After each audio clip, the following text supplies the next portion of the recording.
কোয়েশ্চেনে দেখো আমাদেরকে সেই একই দেখতে হবে LL1 কিনা। তো সবার আগে আমি এখানে A tends to B by E আছে, এটাকে না আমি দুটো পার্টে ভেঙে নিচ্ছি, একটা A টেন্স টু বি আর একটা A টেন্স টু নাল, ঠিক আছে। তো সবার আগে আমি এসের যদি ফার্স্ট বার করি, তো এসের ফার্স্ট পজিশনে কে আছে, স্মল এ অবভিয়াসলি একটা স্মল লেটার, তো সে তো চলেই আসবে।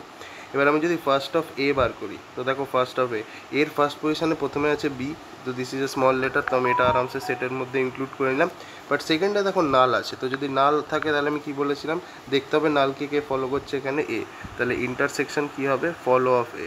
এবার ভালো করে দেখো এ কে ফলো করছে, এইখানে দেখতে হবে এ কে কেউ ফলো করছে না, তো যদি কেউ ফলো না করে তাহলে কে ফলো করছে, যে যার থেকে প্রোডাকশন রুল শুরু হচ্ছে লেফট সাইডে, সেটা হচ্ছে এস।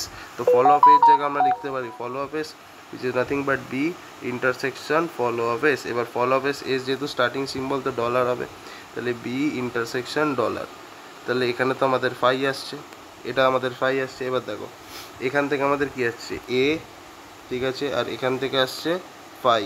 তো এদের যদি আমি ইন্টারসেকশন নিই তাহলেও আমি কি পাচ্ছি, ফাই পাচ্ছি। তো যদি ফাই হয় then it is obviously an LL1 grammar, right, this is an LL1 grammar.